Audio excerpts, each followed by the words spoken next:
Good evening, ladies and gentlemen, and to the revered personalities seated.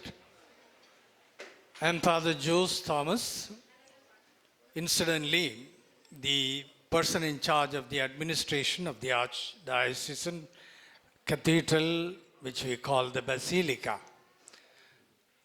The organizing secretary asked me to give a little introduction about this cathedral and its structures. So I'm here to tell you, this particular cathedral has the merit of having one of the apostles buried right down here. The history of this cathedral starts from 72 AD and up to 78 AD. We had personalities running this in a very, very beautiful way because they were all persons convinced of their belief in God and in Jesus Christ. And this cathedral was first initially constructed as a small church, and later on it was developed from 78 AD to almost 1,000 years. It went on in its own form. But in the year 1500, it was decided to have a beautiful church built up. And the church was raised up as a place of worship. And the place of the bishop is to be part of the cathedral. Now, when we use the word cathedral, it also means a place where the bishop of that particular locality resides. So from cathedral, we elevate to another status called the basilica. And when you say the basilica, it means it is slightly above the cathedral and it has to have sanctions from Rome.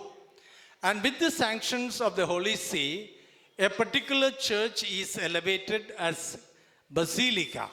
And this is now declared as a basilica for a long time. And I would like to give you a little detail about this particular cathedral. First thing is, this was constructed by Captain J.A. Powell, and the height of the spire that you see on top is 47.2 meters or 155 feet. When you take from the top to the bottom, the height of the cathedral is that. The width is about 12.2 meters or 40 feet. And the height of the cathedral is 45 meters or 135 feet. And besides, the spire's height alone comes to 155 feet. So this is something very exclusively constructed in those days where we did not have high-rising building like the LIC or any other building. So this was considered to be a kind of very strange place where people used to look up to the sky and see the edge of this cathedral. And today we are happy to have this particular place. Visitors in millions are coming around to have a darshan or a peep into that particular place where we call the burial place of St. Thomas. Original, when Captain J.A. Powell built it, he already thought in terms of placing a piece of glass so that the public could come and see the mortal remains of St. Thomas there. But later on, about 20 years ago, the parish priest who was here, Father Lawrence, many of you may know him, he designed a little different method of allowing the people to have a close darshan of this place of St. Thomas. And so he dug up the whole place at the backyard and enabled people to go and visit the tomb of St. Thomas. And incidentally, we are having this year so many people coming from several parts of the South India, more particularly, because this happens to be the 1850th year of St. Thomas. And therefore, that's why a little bit of importance is given to people to come and have a darshan or have a close view of that soil part where he has been buried. So we see every day hundreds and thousands of people coming from all over Kerala, Andhra, and other places now. And they have made it as a kind of promise that we will all visit this place. Why? Because this saint seemed to have touched many people in India, particularly in South India. So today, as we celebrate this day of Christmas, we also need to have that feeling towards this saint who came and sowed the seeds of Christianity very much into this land. So therefore, as we sing and pray, let us also bring to mind that this man called Thomas has sown the seeds of Christianity, and it has gone far and wide in India. But still, when we consider the population of India, we are a significant number.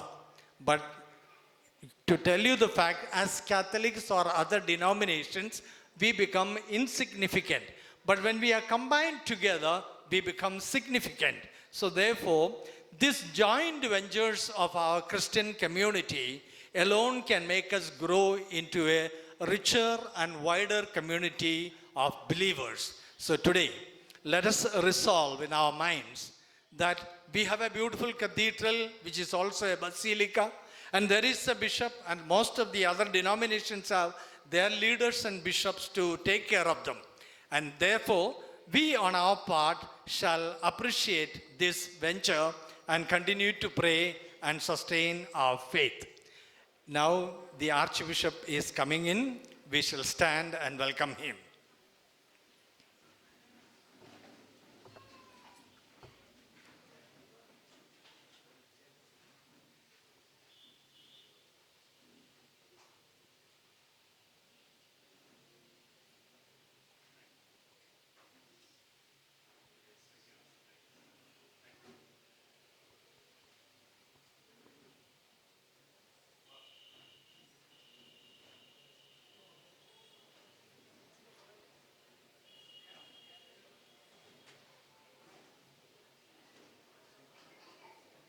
Next, we have the choir of St. George Cathedral.